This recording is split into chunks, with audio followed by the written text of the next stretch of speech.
Sabar, hop, sabar. Hop. Gimana sih? Stop. Kamu bisa dituntut pidana loh. Gimana? Stop. Laporkan polisi. Balik ke polisi. Kamu loh. Ini kena sihir nggak? Sihir nggak? Kalau Anda datang baik-baik seperti ini, alhamdulillah kan saya senang. Ya. Saya menghormati loh di sini. Saya itu menghormati juga, harusnya kamu sopan sama saya. Menghormati apa? Jenengan datang ke sini teriak-teriak loh, datang ke sini. Udah dulu, jangan kepancing dulu, sabar Mas Iko. Sopan gitu loh. Ya. Yang sopan Anda aja kakinya seperti itu gimana gitu. Ya udah biar. Kalau datang ke tempat orang itu harus beradab. Ngerti nggak? Sudah beradab, udah ngomong. Kalian orang Indonesia bukan? Iya, saya juga orang Indonesia, semua orang Indonesia ini. Terus mana? Sampai Ada adabnya, orang Indonesia ada. Lo ada di rumah. Jenengan sebagai siapa? Saya pengacaranya saya pengacaranya nih, pondok pesantren sini. Pengacaranya Gus Samsudin. Iya, saya pengacaranya. Oh, pantas Mau apa? Anda membela. Lah iyalah, pastilah. Klien Pasti saya Anda bawa. berarti? Ini ya klien saya. Oh, klien. Bukan hanya Gus Samsudin yang saya lindungi, ini semua juga saya lindungi nih, santri-santri sini ini. Oke. Jangan ngawur. Oke, pertanyaan Gimana? saya pengen adanya pembuktian di sini. Loh, silakan aja tapi dengan cara yang baik gitu loh. Sebentar. Gimana? Terkait pembuktian sama GSI sudah dijelaskan. Iya. Kalau mau pembuktian silakan bawa 1M baru dibuktikan. Loh, lah ini Kemarin sudah. kan sudah jelas, bahkan Sudah. sudah ada legalisirnya, sudah ada. Sudah ada. Tantang sudah. Lah ya sudah dipenuhi no. Tapi tetap Gimana? saja bikin Suruh ke sini kerusuhan. lagi. Sebentar. Ya, silakan. Sebentar, saya tangan dulu sebentar. Gini Bang Joko Arek ya. Sesuatu hal yang sampai lihat itu kejadiannya kan pas di rukiah rumah, ya kan? Orang itu akan terkena sihir, ya kan? Terus sekarang kita mau membuktikan sihir bagaimana kalau nggak ada orang yang terkena sihir? Ya anggap Kayak aja dia gitu tuh loh. kena sihir, pindahin coba. Yo nggak bisa. Iya itu kok dianggap. Orang yang nggak terkena sihir dikatakan kena sihir berarti trik dong. Berarti penipuan dong. Ya trik-trik kan orang kamu sukanya trik-trik begitu. Aduh. Nah ini orang yang sabar. Gimana sih? Itu sudah percobaan pidana namanya. Loh, namanya percobaan pidana loh itu. Ya, sabar. Bisa saya tuntut kamu nanti. Sabar. Karena memang kalau ngomong yang baik. iya. Ada yang tidak baik. Sabar. Masa kamu udah dihargain kamu? Santai. Oh, bikin kopi. Kopi, minum kopi. Sabar. Bikin kopi. Sabar. Enggak. Beliau ini kan gini. Grupnya orang double semua. Bukan begini. Ilmu gaib itu adalah ilmu siri. Ilmu siri itu ilmu batin. Dah sampean mentang-mentang selalu pakai trik lalu mengaitkan apa yang saya lakukan seperti apa yang jenengan lakukan. Ya enggak pas lah. Semua itu teknik double. Iya itu makanya. Di mana-mana kalau melakukan pembuktian itu kan ada tanda tangannya, Ya, kan? siap. Terus ke tempat orang yang mau dibuktikan tempatnya nggak asal-asalan loh. Kayak preman jalanan kayak Nah, gini di jalan. gitu loh. Sini Orang mau banyak buktikan nih, Kang. Kamu kan sakit Kang ini, Kang. Kaki yang kena sihir itu, Kang. Suruh mindai, Kang ini, Kang. Kaki yang kena sihir itu, Kang. Suruh mindai, Kang ini, Kang. Kaki yang kena sihir itu, Kang. Suruh mindai. apa kamu tahu kalau dia terkena sihir? Enggak tahu. Nggak tahu kok terus membuktikan sihir kayak gimana? Kata Aneh. dukun itu ini kena sihir kakinya gitu loh. Loh, Udah tapi dibawa kemana-mana nggak sembuh-sembuh. ya itu kan dia yang bilang kan dukun yang sana kan bukan saya. Kalau iya. Kenapa dibawa dari kambing kemana-mana Kang ya? Sembuh kalau sama pincang dia jalan ini. Iya itu dukun yang lain yang bilang kecuali Makanya saya kalau bawa ke sini. lah ini suruh buktikan sihir Ya. tapi nggak tahu orang yang terkena sihir atau enggak kan dia masalah Jadi si seperti Udin ini. Petot bisa mindahin nggak penyakit sihir ini gitu loh. Di depan Anda ini kesini datang. Bes gini aja sekarang saya mohon sama jenengan. Gini, Jenengan kan orang baik. Ayo masuk ke dalam yuk. Gini Kang, Udin mau nggak di sini pembuktian? Apanya yang mau dibuktikan di sini Ya sayang? terserah kamu dah. Ya. Mau buktikan apa? Intinya kek, mau kelapanya buktikan bawa ke apa, sini, kek, udah. pindahin tuh. Mau apa enggak gitu aja? Apanya yang mau? Nggak gitu. Ini lucu ini. Kayak orang suruh buktiin orang bakar bata tapi nggak ada yang bakar bata ini kan lucu. Suruh buktiin ilmu Iya, emang. Enggak. Wang sedangkan ya. Dulu orangnya yang kena penyakit dulu, yang kena sihir. Ini penyakit itu. Lah emang lu kan kena sakit. Ini kena sihir nggak?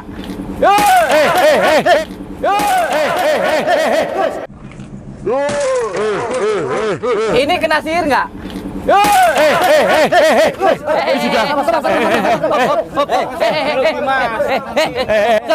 Sabar. Ini polisi Pak, kita panggil polisi, panggil polisi. Sabar. Panggil polisi. Sabar. Hop, sabar. Hop. Gimana sih? Stop. Kamu bisa dituntut pidana loh. Stop. Gimana? Stop. Laporkan polisi. Balik ke polisi. Sabar, Kamu loh. sabar. Gimana sih? Sabar, sabar, sabar, santai, santai. Santai, santai. Sabar, sabar.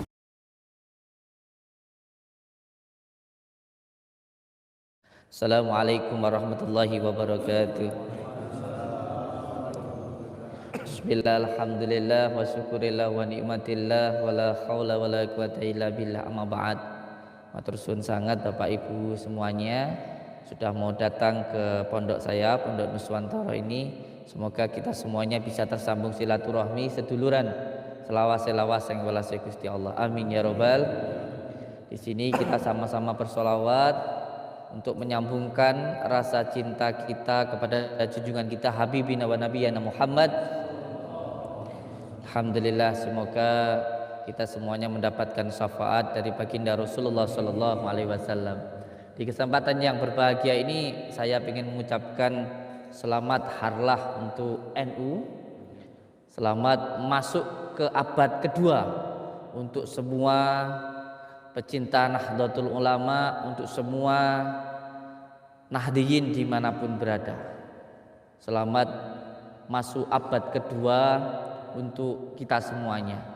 Semoga di masuk abad yang kedua ini kita semuanya bisa benar-benar mencintai baginda Rasulullah Sallallahu Alaihi Wasallam, selalu menjunjung tinggi harkat martabat kita sebagai warga Nahdlatul Ulama, dan semoga selalu tercipta toleransi di antara kita semuanya, bisa saling menghormati, bisa saling menghargai seperti yang dicontohkan oleh Mbah Gus Dur kepada kita.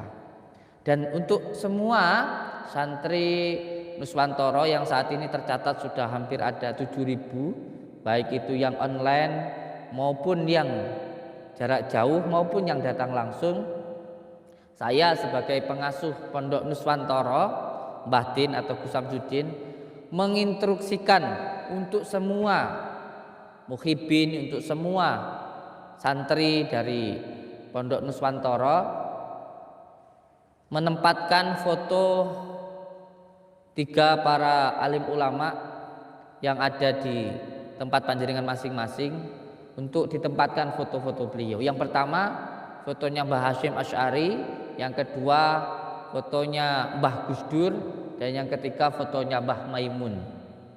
Jika panjenengan bersedia, tempatkan semua foto yang ada di sini, seperti fotonya Gus Maksum, fotonya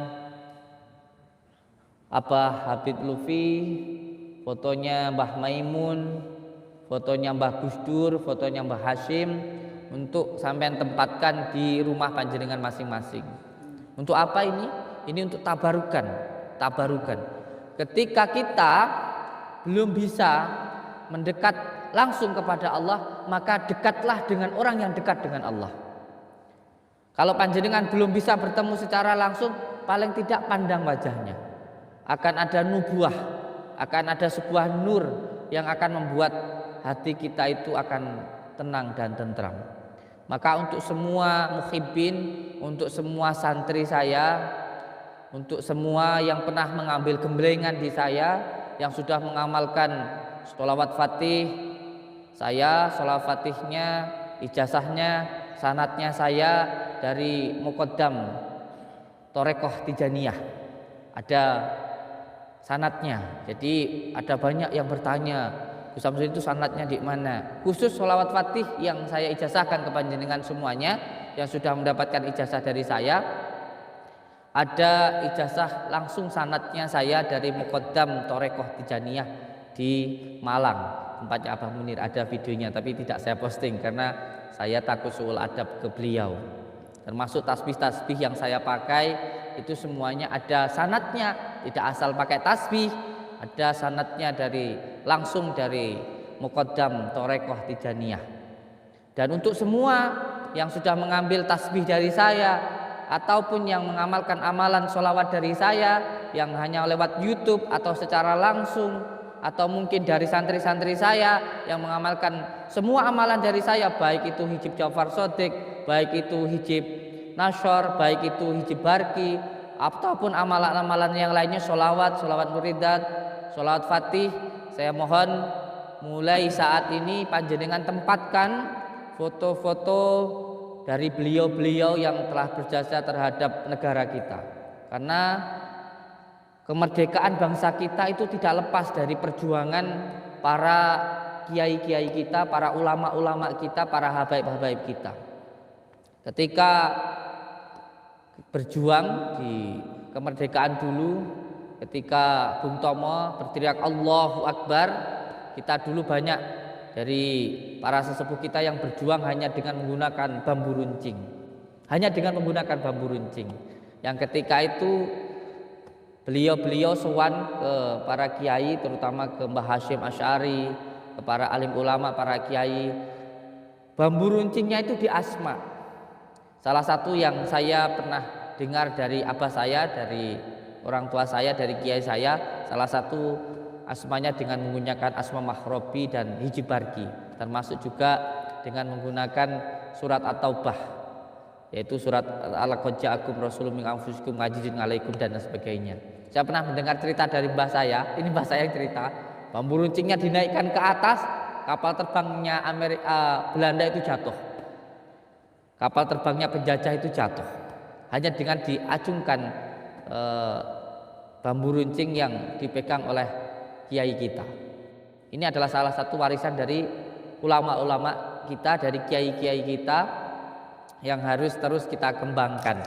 Jangan sampai warisan dari ulama-ulama kita, dari kiai kita ini dianggap tidak ada, atau dianggap ini sesuatu hal yang tidak ada, atau muskil, atau bahkan dikatakan bid'ah, musyrik dan trik. Ini sangat luar biasa.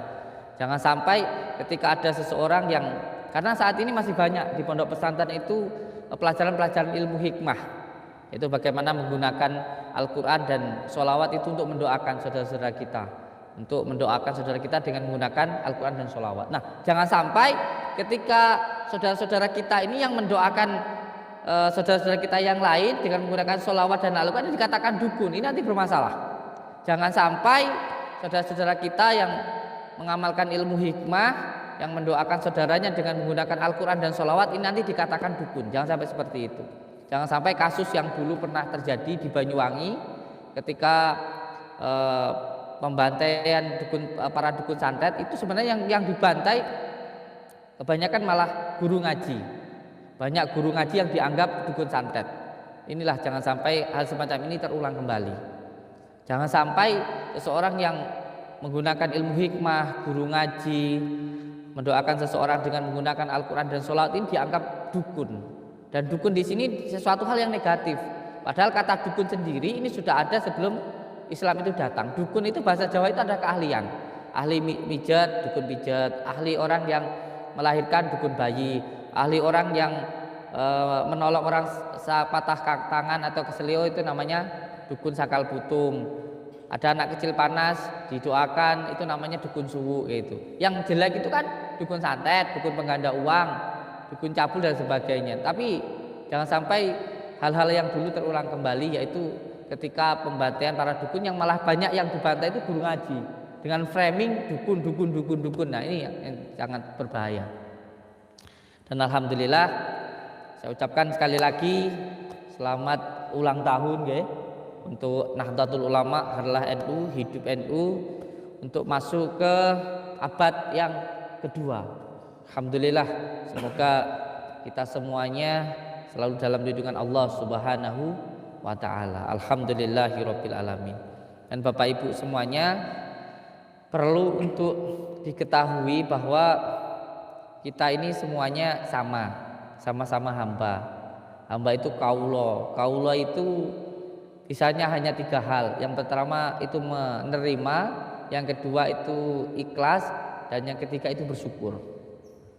3 hal itu. Jadi kewajiban kita sebagai hamba itu menerima apa yang diberikan Allah kepada diri kita. Oleh sebab itu saya selalu menyampaikan kepada anak-anakku semuanya bahwa urip itu harus senang. Minimal ada 3 kesenangan. Yang pertama, senang menerima apa yang diberikan Allah kepada kita. Wis aja terlalu akan jaluk, yang penting tomponen sik. Terima dulu apa yang diberikan Allah kepada kita. Jangan bingung mau minta ini, mau minta itu. Terima dulu apa yang diberikan Allah kepada kita. menerima istri kita dengan senang, pekerjaan kita dengan senang, anak kita dengan senang. Ini nanti insya Allah kita tidak minta pun akan dikasih lagi, karena itu sudah menjadi janji Allah. Siapa yang bersyukur akan ditambahkan, dan siapa yang kufur siksa Allah itu sangat pedih. Itu yang pertama, senang dengan apa yang diberikan Allah. Yang kedua, senang dengan apa yang diperintahkan Allah. Ketika panjenengan sholat, zikir itu dibarengi dengan perasaan senang. Jadi yang membuat Allah senang itu bukan hanya ketika kita menjalankan perintah Allah. Kalau hanya sekedar menjalankan perintah Allah, setan itu adalah makhluk yang taat pada awalnya, yang paling taat kepada Allah. Tetapi karena merasa sombong, akhirnya menjadikan dia dilaknat oleh Allah. Jadi yang lebih membuat senang Allah itu bukan hanya kita menjalankan perintah Allah, tetapi kita senang dengan apa yang diperintah Allah. Senang ketika zikir, senang ketika sholat, senang sehingga tidak menjadi beban, tapi menjadi sebuah kebutuhan.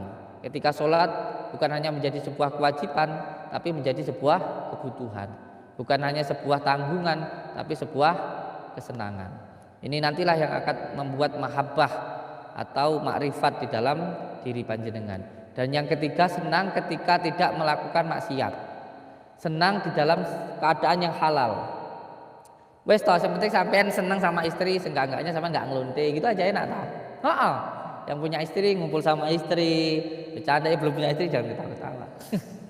Senang ketika ngopi, seenggak-enggaknya sampean nggak minum arak. Ini yang paling ditakuti oleh setan itu ini. Ketika sampean senang dengan sesuatu hal yang halal. Contoh, di sana ada diskotik. Sampean kok bisa di sini ngopi, ngobrol, nggak maksiat. Dan sampean senang dengan keadaan ini luar biasa. Ini akan membuat setan itu tunggang langgang. Sampean kok senang ngobrol sama istri, seenggak-enggaknya sampean kok nggak ngelonte, itu luar biasa. Jadi senang dengan keadaan yang tidak maksiat, senang dengan sesuatu hal yang halal. Makanya saya sering mengatakan terhadap anak-anak saya itu paling takut mengganggu kesenangan santri. Santri lagi ngopi bareng-bareng itu saya nggak berani lewat di depannya. Takut apa? Takut mengganggu kesenangannya. Yang penting nggak maksiat, itu aja sudah bagus. Karena tirakat yang paling kuat itu satu, tidak melakukan maksiat. Saya ulangi lagi, yang menjadi prinsip saya, tirakat yang paling kuat itu satu, tidak melakukan maksiat. Ketika tiga hal ini bisa dilakukan, yang pertama senang dengan apa yang Allah berikan, senang dengan apa yang Allah perintahkan, dan senang ketika tidak melakukan maksiat, yaitu senang dalam keadaan halal. Ini nanti akan menumbuhkan nubuah, akan menumbuhkan mahabbah, bahkan senang terhadap orang yang tidak senang terhadap diri kita, bahkan senang terhadap orang yang tidak senang terhadap diri kita. Makanya santri itu yang menjadi ciri khas dari Pondok Nuswantoro itu, kalau pengen mendapatkan sesuatu hal yang luar biasa, maka harus mau melakukan sesuatu hal yang luar biasa. Kamu tidak akan mendapatkan sesuatu hal yang luar biasa kalau kamu tidak melakukan sesuatu hal yang luar biasa. Senang kepada orang yang senang kepada kamu itu biasa. Baik kepada orang yang baik sama kamu itu biasa. Tapi ketika kamu baik dengan orang yang tidak baik dengan kamu, itu baru yang namanya luar biasa. Kalau kamu ingin mendapatkan sesuatu hal yang luar biasa, maka kamu juga harus melakukan sesuatu hal yang luar biasa. Ketika ada yang membuli kamu, mencaci kamu, kamu senang oh. Senang setidak-tidaknya bukan kamu yang mencaci, bukan kamu yang membuli. Senang oh. Paling tidak kamu bisa merasakan betapa sakitnya dibuli, dicaci, difitnah, sehingga kamu tidak akan pernah mencaci dan membuli orang lain. Bersyukur kepada Allah dengan apapun yang diberikan terhadap kamu. Karena kalau kamu benci kepada orang yang membenci kamu, berarti kamu tidak ridho dengan apa yang Allah berikan. Karena dia membenci kamu itu atas dasar itu kehendak Allah. Ngaten nggih? Paham ya? Ya Allah, alhamdulillahirabbil alamin. Allahumma shalli ala sayidina Muhammad.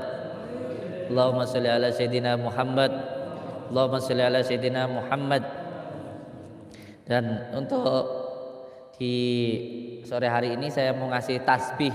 Ini tasbih dari kayu bidara. Mau saya kasih ke pengacara saya yang gantengnya luar biasa. Tenan. Ini setia dengan saya. Setia dengan saya, alhamdulillah. Intinya setia dengan kebenaran. Beliau selalu mengatakan bahwa kita itu berpijak kepada kebenaran, karena kebenaran itu tidak butuh pembenaran. Insya Allah kalau benar itu dilindungi Allah, itu kata-kata beliau yang selalu saya pegang. Dan ini sebagai bentuk apresiasi saya, suatu bentuk terima kasih saya kasih tasbih Nuswantoro dari kayu bidara. Monggo diterima. Barakallahu. Amin. Amin. Amin. Dan setiap malam Jumat nanti dikasih minyak. Minyak itu hanya sunnah, biar wangi gitu aja. Nggih, terus menyikapi tentang kejadian kemarin, ada orang yang menantang saya, namanya Joko Arek sama Opa. Setelah datang ke sini tanda tangan, saya dibacok. Saya ridho karena apa?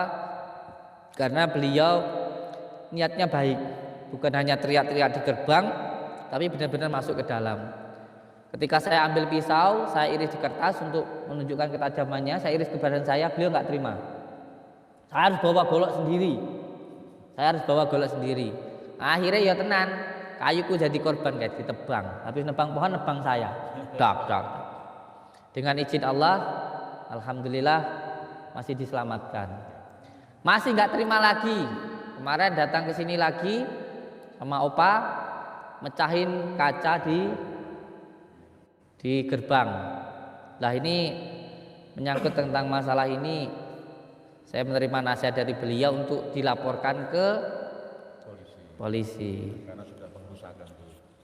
Sudah pengerusakan itu sudah tidak boleh. Sudah perbuatan melawan hukum.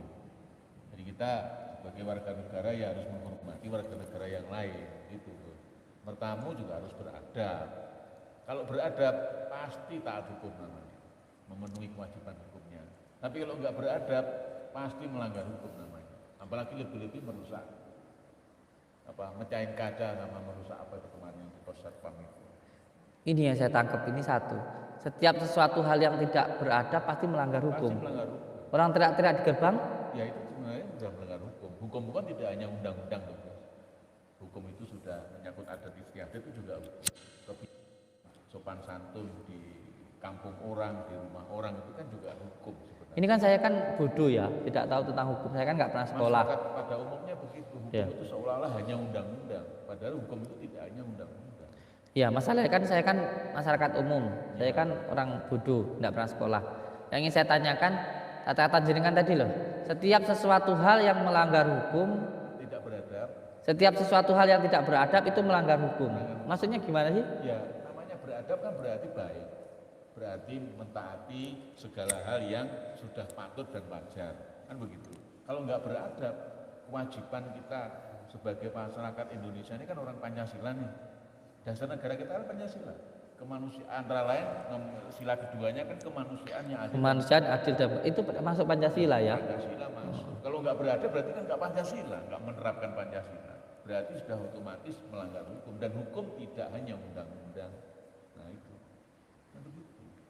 Berarti kalau orang menuduh orang lain tanpa bukti itu juga tidak beradab. Tidak beradab, dan sudah pasti itu fitnah, dan itu masuk kategori pidana, tidak pidana, memfitnah orang namanya. Dan kalau tidak masuk pidana berarti ada sesuatu hal yang Ya hukum yang lain pasti dilanggar, adat istiadat, hukum sopan santun. dan yang jelas ada hukum Allah. Apalagi ya sudah pasti. Mungkin di dunia bisa lepas karena hukum manusia hanya hukum manusia, tapi hukum Allah tidak akan pernah lepas. Betul. Kalau sudah itu sudah pasti itu. Seperti itu. Mungkin bisa lepaslah dari jerat manusia, hukum dunia. Karena hukum di dunia semuanya hukum manusia, Ya. tapi hukum Allah tidak mungkin lepas. Iya, hukum di dunia itu yang membuat manusia, yang mengawasi manusia, yang menindak manusia, yang menggunakan juga manusia, bahkan yang mengadili pun juga manusia. Seperti itu. Belum hak, namanya belum hak, yang hak kan Allah, hukumnya Allah. Dan begitu. Makanya batasannya ya beradab dan tidak beradab. Yang paling mudah dipahami oleh masyarakat umum kan begitu. Nggak beradab itu pasti melanggar hukum. Kalau beradab sudah pasti taat hukum. Apalagi hukum Allah, sudah pasti dilanggar itu. Sanksi itu kan dalam hukum bisa saja sanksinya pidana di penjara, bisa saja sanksinya sanksi sosial, kan begitu. Diberi peringatan, diingatkan oleh aparat setempat itu kan sudah sanksi. Ya. Iya. Jadi sesuatu hal yang tidak beradab itu melanggar hukum ya. Iya, sudah pasti. Itu pasti ada pasal-pasalnya. Yang paling gampang kan pasti perbuatan tidak menyenangkan. Iya. Yang paling gampang. Tapi saya tidak terlalu memikirkan itu. Tidak usah dilanjutkan, tidak usah dilaporkan. Harusnya dilaporkan. Biar dapat tadi pelakunya itu Joko Arek itu juga biar dapat pelajaran itu. Opa sama Joko Arek. Iya, Opa sama Joko Arek. Itu biar dapat ganjaran. Gitu. Supaya yang lain tidak niru-niru. Masalahnya settingan. Makanya laporannya pun ya cuma settingan. Itu masalahnya. Jadi melaporkan sudah, habis itu nggak ditindaklanjuti. Nah, ya. Ya kalau soal melaporkan kan memang haknya Gus. Ya, nggak usah lah. Nggak usah lah, biarin. Biar itu juga menjadi pelajaran untuk saudara-saudara kita yang lain bahwa tidak semua hal itu harus dipidanakan. Memang. Terus yang kedua, kita butuh untuk komunikasi lah kayak gitu. Coba saya tak komunikasi dulu, saya tak tanyain dulu apa tujuannya, tabayun dulu. Tapi Gus, pelajarannya untuk masyarakat, untuk santri-santrinya Gus yang di Nuswantoro itu, bahwa pengerusakan itu melanggar hukum. Pelecehan itu juga melanggar hukum. Pelecehan juga melanggar hukum. Maka orang itu tidak boleh melanggar hukum, tidak boleh merugikan harta bendanya orang, tidak boleh merugikan harga diri martabatnya orang. Tapi sama badut merah saya sudah dikasih duit ya. Ya lumayan berarti Gus. Lumayan udah. Gimana ya? Hah? Saya sudah dikasih duit kok. Berarti kan terima kasih Gus. Oh iya wes. Kalau sudah dikasih duit nggak usah dilanjutkan ya. Enggak dilanjutkan. Itu termasuk. Kalau permintaan maaf kan itu kan apa ya, cuman di depan manusia. Ya. Kalau dikasih duit kan bisa untuk pondok. Oh iya, bermanfaat. Di belakang layar aja tapi. Ya di depan layar. Ya, itu sanksi juga lah. Iya. Itu namanya sanksi. Orang minta maaf kepada orang yang didolimi tadi itu. Nah itu juga termasuk sanksi. Sanksi yang paling ringan toh, minta maaf kan? Nggak mau minta maaf di depan umum. Dia maunya ngasih uang di belakang. Mungkin malu.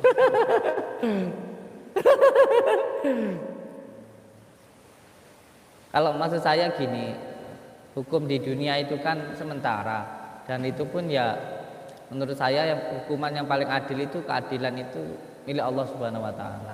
Sepakat. Itu saja, dan yang lebih baik kan kita memaafkan orang lain. Itu lebih baik. Kalau hukumnya yang dibuat manusia, hakimnya juga manusia.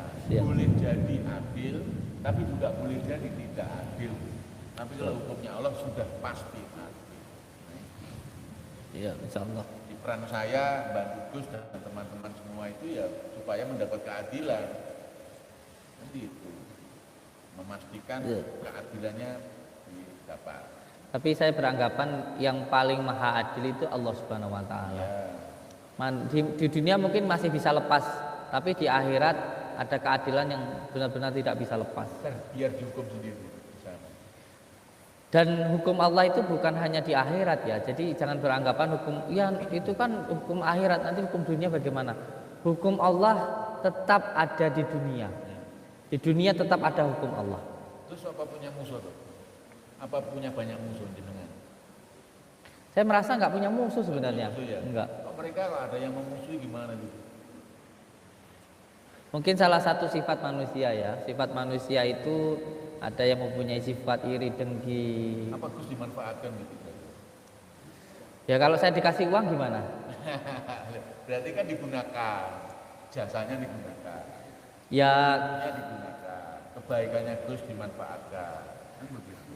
kalau saya bisa menaikkan nama seseorang, kalau saya bisa membuat orang itu jadi lebih terkenal, walaupun ya nama saya jelek, yang penting kan saya bermanfaat, itu aja. Itu memberi manfaat itu kan sebaik-baiknya manusia itu. Ya tapi ada yang tidak mau minta maaf di umum, di belakang ngasih saya uang.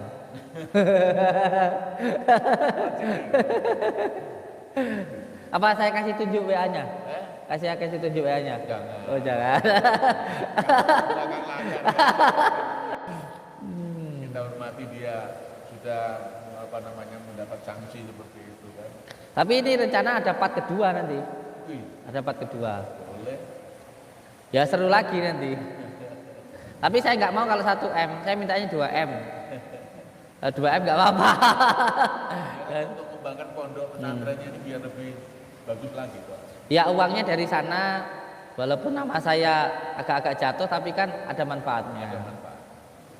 Karena saya juga beranggapan begini, supaya kalaupun ada benar-benar dukun yang melakukan penipuan itu juga biar masyarakat bisa lebih jeli. Juga jernih. Kenapa saya mau? Karena salah satu hal yang ingin saya sampaikan, kalau memang benar-benar ada dukun yang melakukan penipuan atau menggunakan trik atau mungkin merugikan orang lain, ya biar masyarakat yang berobat itu biar jeli. Terus ada lagi yang bertanya ke saya begini, lah jenengan mengorbankan diri jenengan, mengorbankan orang lain. Nyatanya sampai sekarang lihat, orang yang datang ke saya tetap datang, rezeki itu nggak akan salah alamat kok. Kalau orang itu memang benar-benar ditakdirkan oleh Allah ke sini, ya pasti akan ke sini kok. Lah Gus jenengan dianggap penipu sampean bikin settingan kok untuk menjatuhkan diri sampean sendiri. Saya punya keyakinan, kalau Allah berkehendak orang itu datang ke sini pasti ke sini. Kalau Allah berkehendak orang itu menyambung rasanya dengan saya, mahabbahnya dengan saya, dia akan tetap suka. Apapun keadaannya.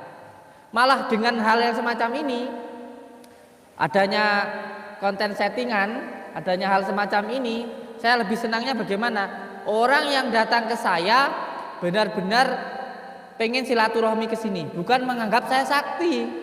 Itu memang nggak akan bisa dipikirkan dengan akal nalar. Makanya saya bilang sama santri saya, bah jenengan kok mau, sampean nggak tahu apa yang saya pikirkan.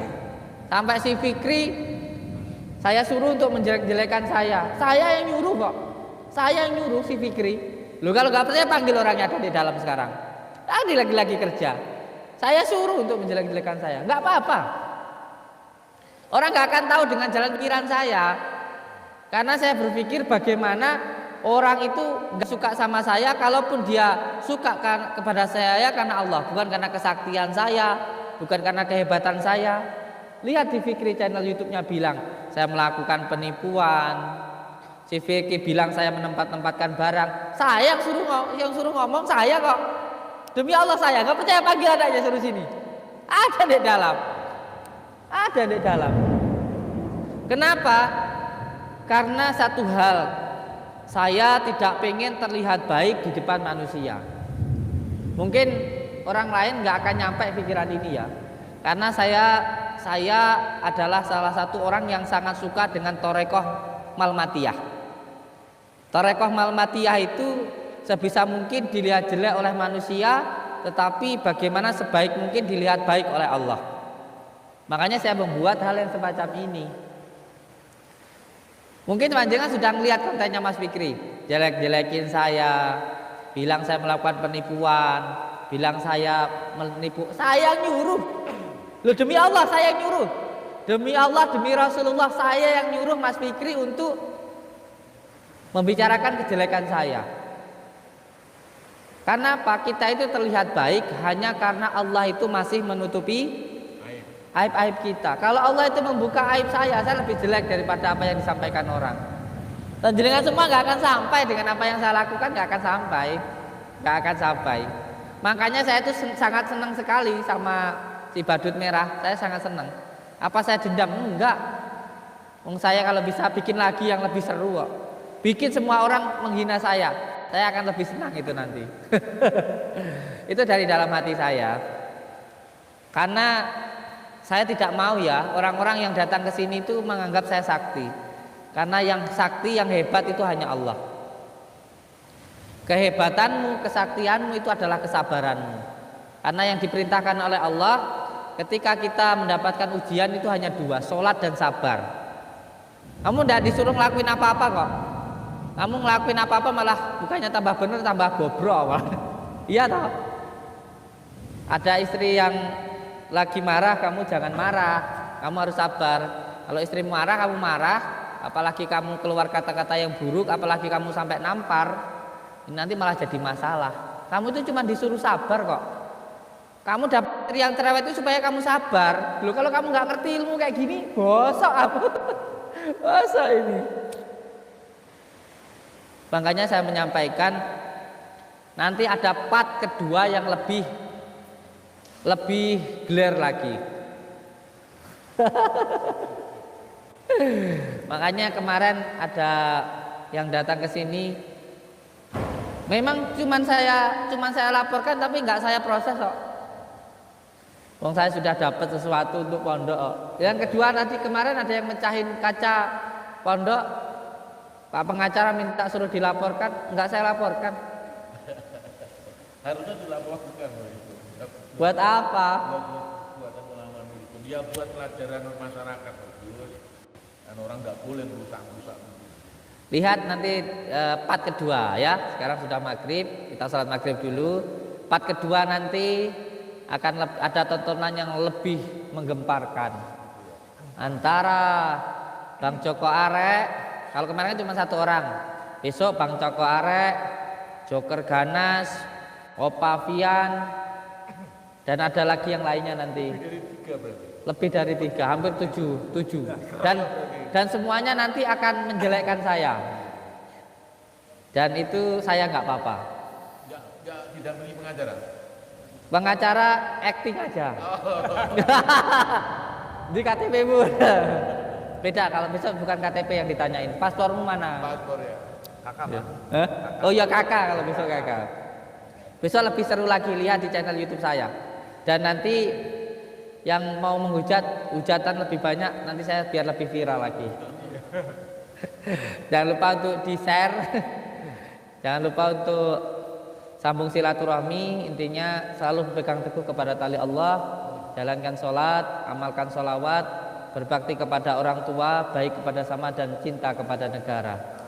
Selamat harlah untuk NU masuk ke abad kedua. Semoga kita lebih bisa bermanfaat untuk nusa dan bangsa, dan selalu tebarkan toleransi, menghargai, menghormati, jangan mudah diadu domba, jangan ada kebencian di hati kita seperti Mbah Gus Dur. Wassalamualaikum warahmatullahi wabarakatuh.